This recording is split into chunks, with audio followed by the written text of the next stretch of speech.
powers the Tejas. The Tejas Mk1A is powered by US-made General Electric S404GE in 20 engine. So this is the particular engine that is going to power this upgraded version of the Tejas. Remember, we have received the fourth engine in September, which is last month, and we are going to receive two more in December. The S404 in 20 variant is customized for India's light combat aircraft. So the reason why we are actually going for this US-made engine is only because it has been customized specifically for the indigenously built light combat aircraft Tejas. And the S404 delivers 84 kN thrust for high performance combat. So the thrust power is actually 84 kN, and high powered combat, it will matter a lot going forward. And it also provides 19,000 lbs thrust, enabling 1,350 kilometer per hour speed. So that's a lot of speed, in fact, even for the upgraded Tejas because of this engine.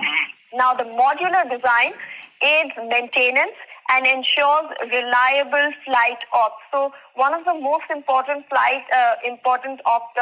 things that you have to keep in mind when you're building an aircraft is maintenance in the long run. And since this modular design, it will help actually the Indian Air Force, maintain it properly. It is manufactured in Lynn in Massachusetts by the GE Aerospace. So like we said, that GE or General Electric is actually supplying this engine, especially customized for our indigenous aircraft. India has procured the S404 via HAL contracts since 1980s. So this aircraft, this engine that we are talking about, not the specific variant. However, HAL and GE Motors have been in collaboration since the 1980s. They have been giving us or supplying us with this engine. 99 engines also were ordered in 2021 for $110 million, with deliveries still ongoing. So we can see that over 90 engines were ordered from there, and the deliveries are currently still ongoing. So we can see how HAL and the GE have been maintaining this contract since a long time, and now we're seeing that it will be going forward. Joining us on the broadcast is former Indian Air Force officer, Wing Commander Satyendra Duggal. Thank you so much, sir, for joining us on the broadcast. Appreciate your time. A very good morning to you. Good morning. We want to understand this is a very big, significant moment for the Indian Air Force over here with this upgraded Tejas aircraft now being handed over to the Indian Air Force for test trials. Your first comments on it, sir? Test flight, not right. So we come back to the basics of this, and we need to put things in correct perspective. See, we need to understand that the HAL has ultimately delivered. They were under some pressure, some people may say, but whatever it is, it had come in for some sort of remarks, I will not say criticism, at the hands of the present Chief of Air Staff. And obviously, present Chief of Air Staff expects HAL to deliver. Now, let us put it at the back burner and let us remember the contribution of the HAL. That is one thing.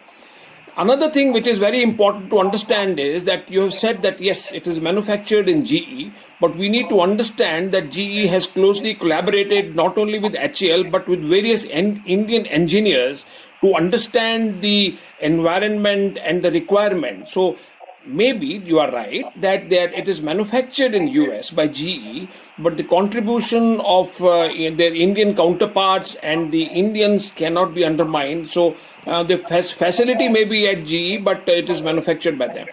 Another issue which we need to understand is that this is actually there to replace MiG-21. Why MiG-21 retirement was being postponed again and again because there was no viable option, replacement option available.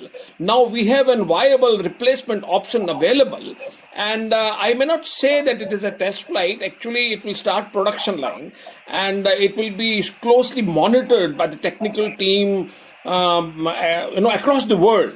So they just mark MK1A, which is being, and they have chosen the facility at Nasik to conduct this. That is another, first that is very important. And I may say that the avionics, radar system, and weaponry are the most important parts.